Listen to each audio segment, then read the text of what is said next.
ትላንት ስትጨፍር ስትዝናናና ህይወቷን ስትኖር የነበረችው አርቲስት ዛሬ በድንገት የመንፈሳዊነት ጥግ ላይ ደርሳ ለእናንተ የሞራል ኮምፓስ ለመሆን መሞከሯ ምን ያህል ንግድ እንደሆነ አይታያችሁ?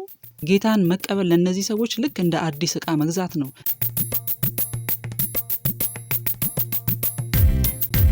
ከብዙ ወንዶች ጋር የመተኛቱ ታሪክ አሁን ላለችበት የቅድስና ደረጃ እንደ መለኪያ ያገለግላል። ትርጉሙ ግልጽ ነው። እኔን ያዳነኝ ጌታ እናንተንም ያድናችኋል። እኔ እንደተቀበልኩት ካልተቀበላችሁት ማለት ምንድን ነው?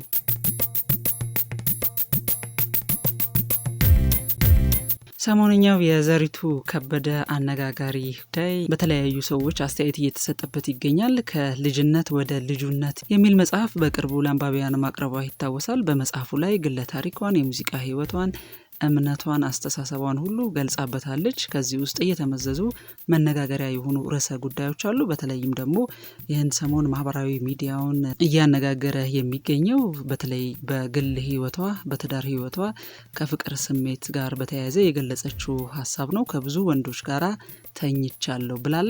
አላለችም። የዘሪቱ ኑዛዜ ምንን ያመለክታል? ይህ የዘሪቱ ኑዛዜ አይደለም ይለናል ፈላስፋው ጭሰኛ ነኝ ሲል ራሱን የሚገልጸው ጸሐፊ።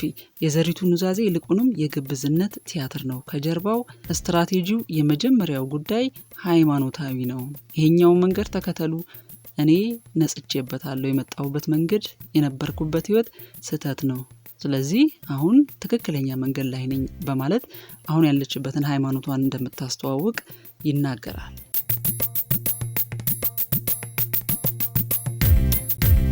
አርቲስት ዘሪቱ ከበደ ከብዙ ወንዶች ጋር ተኝቻለሁ አለቻሉ። ወዲያውኑ ደግሞ የማህበራዊ ሚዲያው በሁለት የደደቦች ሰራዊት ተከፈለ። በአንድ በኩል እንዴት እንደዚህ ታደርጋለች የሚል የውሸት የሞራል ፖሊሶች፣ በሌላ በኩል ደግሞ በድፍረቷ አደንቃታለሁ የሚሉ የውሸት የነጻነት አቀንቃኞች።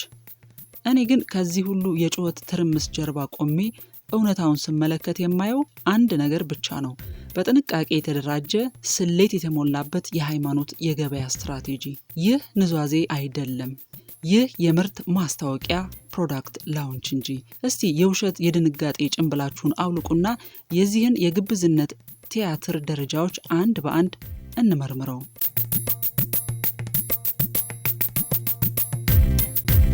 የኃጢአተኛው ኑዛዜ የገበያ ስትራቴጂው የመጀመሪያው ምዕራፍ ከብዙ ወንዶች ጋር ተኝቻለሁ በማለት በ21ኛው ክፍለ ዘመን ለአንድ አዋቂ ሰው ምንም ማለት አይደለም። ይህ የግል ህይወት ነው። ነገር ግን በእናንተ በደደቦች የሞራል ዓለም ውስጥ ይህ ትልቅ ኃጢአት ነው። ዘሪቱም ሆነ ከጀርባዋ ያሉት የሃይማኖት ነጋዴዎች ይህንን ጠንቅቀው ያውቃሉ።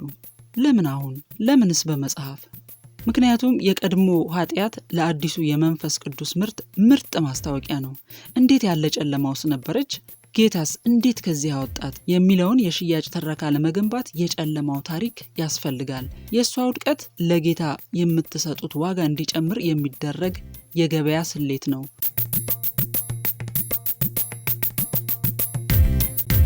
ሁለተኛ፣ የዳግም መወለድ ድራማ፣ የአዲሱ ምርት ገበያ ላይ መዋል።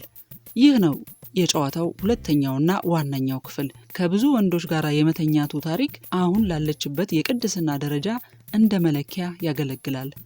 ትርጉሙ ግልጽ ነው። እኔን ያዳነኝ ጌታ እናንተንም ያድናችኋል። እኔ እንደተቀበልኩት ካልተቀበላችሁት ማለት ምንድን ነው? ይህ ጥያቄ አይደለም። ይህ የሽያጭ ግፊት ሴልስ ፒች ነው። ይህ ምርት ለእኔ ሰርቶልኛል፣ እናንተም ግዙት እንደማለት ነው።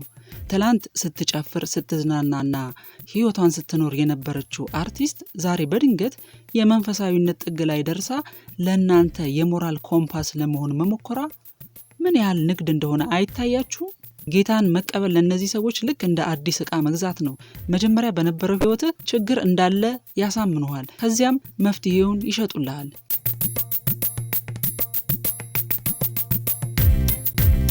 ሶስተኛው የህዝቡ የውሸት ድንጋጤ የነጻ ማስታወቂያ ዘመቻ ነው። እናንት በዚህ የገበያ ቲያትር ውስጥ ሳታውቁት ያለ ክፍያ የምትሰሩ የማስታወቂያ ሰራተኞች ሆናቸዋል።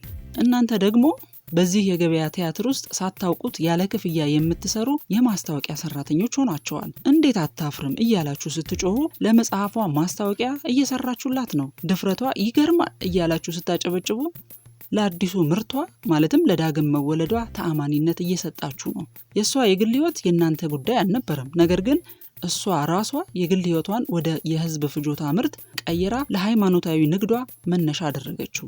እና የጦማሪው ፈላስፋው ጭሰኛ የመጨረሻ ፍርድ የዘሪቱ ከበደ ታሪክ የግል ኑዛዜ ታሪክ አይደለም።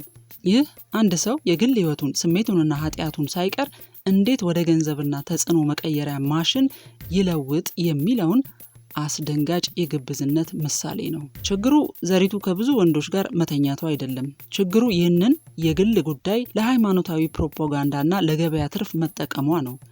ችግሩ ትላንት በነጻነት ስትኖርበት የነበረውን ህይወት ዛሬ ኃጢያት ብላ ስትሸጥ እናንተ ደግሞ በድንቁርና ሆናችሁ ገበያውን ስታሙቁላት ነው።